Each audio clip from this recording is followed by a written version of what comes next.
This fighter plane, man, it really had Allied pilots sweating. It did. You sent over a ton of intel on this World War II legend, so let's break it down from how it was designed to those dogfights everyone's heard about. You know what always gets me about the Focke-Wulf 190 is that it wasn't just about going up against Allied planes like, say, the Spitfire. No, this thing was a whole new way of thinking about fighter planes for the Luftwaffe. Okay, so Germany, they already had the Bf 109.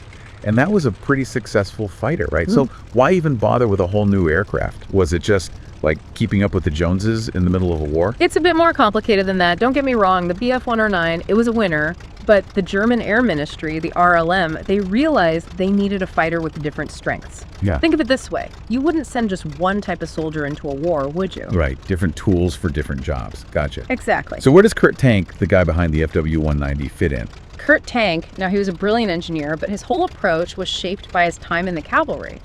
He saw the FS2020 190 as this Dienstford, a service horse. A service horse Good. for a fighter plane. That sounds kind of weird when you think about it. I mean, these things are all about speed and being agile in the air, right? See, that's the thing. Tank didn't want a delicate racehorse, something that breaks down easily. He wanted something tough, something reliable, easy to fix, basically, the kind of workhorse you could depend on day after day. So less about pushing the limits and more about a machine that can take a hit and keep flying. You got it.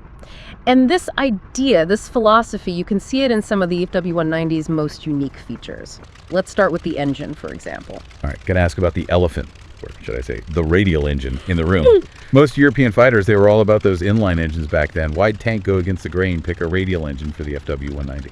It was a gutsy move, no doubt. And yeah, people were skeptical at first. Radial engines, with their cylinders and that circular layout, weren't known for being aerodynamic. People thought that wider front end would create way too much drag. So what made Tank take that gamble? Tank, he saw what radial engines could do. He was convinced that with the right design, you could work around that drag problem. And guess what? He was right. He came up with this brilliant cooling system, and not only did it minimize drag, it actually boosted thrust. Wow, so it wasn't just about brute force, it was about using that power the right way. What about the engine itself, though? What made it so special? The BMW 801, that's the radial engine Tank went with, it was a monster. Not your average car engine, this thing packed a punch, gave the Fw 190 the muscle it needed to go toe-to-toe with the best of the Allied fighters. So we've got this tough, powerful engine in the Fw 190, but an engine doesn't make the plane. What else did Tank bring to the table with this service horse idea, especially compared to, say, the Spitfire, which was all about being agile, right? Yeah. The Spitfire, it was a sleek design, those elliptical wings, really nimble, especially in those tight turns. But what the Fw 190 maybe lacked in that super tight maneuverability, it made up for in other ways, especially down low where a lot of the fighting happened anyway. Like what? Let's talk visibility. Okay. Picture this.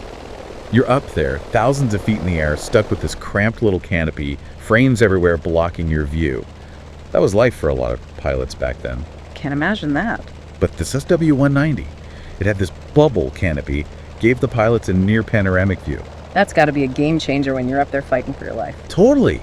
Yeah. Being able to see an enemy plane even a fraction of a second earlier, man, that could be the difference between going home and No kidding. And hey, remember how we were talking about Tank's focus on making a tough plane? You mean The whole service horse thing. right. That wasn't just some abstract idea. It was everywhere.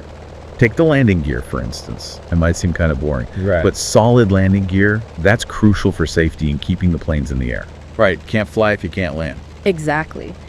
And the Fw 190, it had this wide track landing gear system, super stable, especially during landing.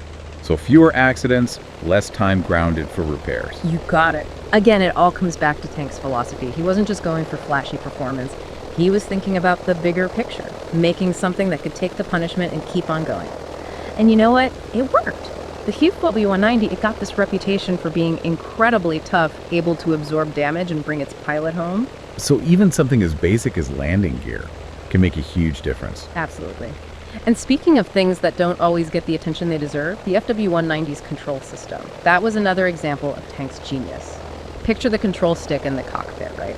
Now, in most planes back then, that stick was connected to the ailerons, the rudder, the elevator, all those things that make the plane move, using cables and pulleys. But those cables, they can get stretched, break, right? Especially in a dogfight. Exactly. And that meant a mushy, imprecise feel, especially at high speeds. So what does Tank do? He ditches the cables altogether, goes with rigid push rods instead. Push rods, like in a car engine. That's right, practically unheard of in airplanes back then. But this system, it gave the FW190 this incredibly crisp, responsive control. Pilots could make these tiny adjustments, and the plane, it just responded like it was an extension of their own body. Must have been a real advantage in a dogfight. Oh, absolutely. Gave pilots this feeling of confidence, control, even when things were getting hairy. And Tank, he didn't stop there. Yeah. Instead of using hydraulics, which were always prone to leaks and battle damage, he went all in on electrical systems for a ton of stuff. What kind of stuff? Landing gear, armament, even the trim system, all electric. Yeah. He really believed that electrical systems with fewer moving parts would be more reliable, tougher in a fight. It was all part of that vision, building a war machine you could depend on. Rugged, reliable, easy to maintain. Sounds like the Yojo 190 was the service horse Tank envisioned. It really was designed for war, through and through. A true testament to what German engineering could do. So this service horse idea, it really was the heart and soul of the Focke-Wulf 190. It was. But how did it actually do in the air?